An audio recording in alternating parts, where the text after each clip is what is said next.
लोकसभा चुनाव के इस दौर में जहां बीजेपी जनता के बीच अपना समर्थन मजबूत करने की कोशिश में जुटी हुई है, तो वहीं जनता की प्रतिक्रिया देख उसकी ये कोशिशें नाकामयाब साबित होते हुए नजर आ रही हैं। बीजेपी के उम्मीदवारों के प्रचार प्रसार के दौरान जनता की पार्टी से, सरकार से नाराजगी साफ जाहिर हो रही है। जनता सीधे सवाल उठा रही है कि पिछले 5 साल कहां थे, और बीजेपी के पास जनता के इस सवाल का कोई जवाब नहीं है। तो क्या है पूरा मामला, क्यों बीजेपी पर बरसी जनता, जानने के लिए देखिए ये रिपोर्ट। लोकसभा चुनाव के तीसरे चरण के मतदान के लिए जहां सभी पार्टियां जमकर प्रचार प्रसार कर रही हैं, जनता से वोट देने की अपील कर रही हैं, तो वहीं बीजेपी को जनता के आक्रोश का सामना करना पड़ रहा है। प्रचार प्रसार के दौरान कहीं पार्टी के प्रत्याशियों को काले झंडे दिखाए जा रहे हैं, तो कहीं उनके 5 साल का हिसाब मांग लिया गया।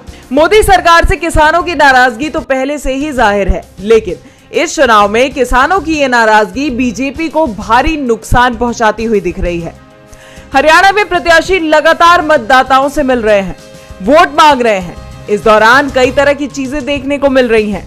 कहीं नेताओं को फटकार लग रही है, तो कहीं नेता भावुक हो रहे हैं। हरियाणा में गांव-गांव में बीजेपी उम्मीदवारों की क्लास लगा रहे हैं किसान। शनिवार को अंबाला लोकसभा सीट से बीजेपी प्रत्याशी बंतो कटारिया को अंबाला सिटी में प्रचार के दौरान किसानों के गुस्से का सामना करना पड़ा। किसानों ने उनके सामने सवालों की झड़ी लगा दी। किसानों ने पूछा कि जब अंबाला में आपदा हुई थी तो सरकार कहां थी? किसान दिल्ली जा रहे थे तो हरियाणा सरकार ने उन पर अत्याचार क्यों किया?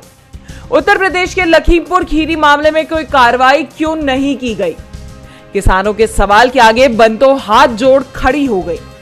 तो वहीं बिहार के दरभंगा में बीजेपी कैंडिडेट गोपाल ठाकुर का एक वीडियो सोशल मीडिया पर वायरल हो रहा है, जिसमें प्रत्याशी के विरोध में जनता नारे लगाती हुई नजर आ रही है।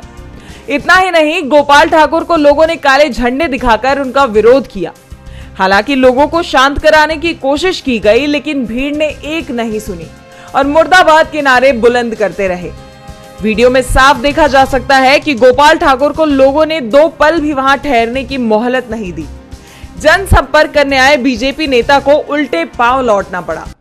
इन सभी परिस्थितियों को देखते हुए बीजेपी के लिए इस लोकसभा चुनाव में इतिहास दोहराना आसान नजर नहीं आ रहा।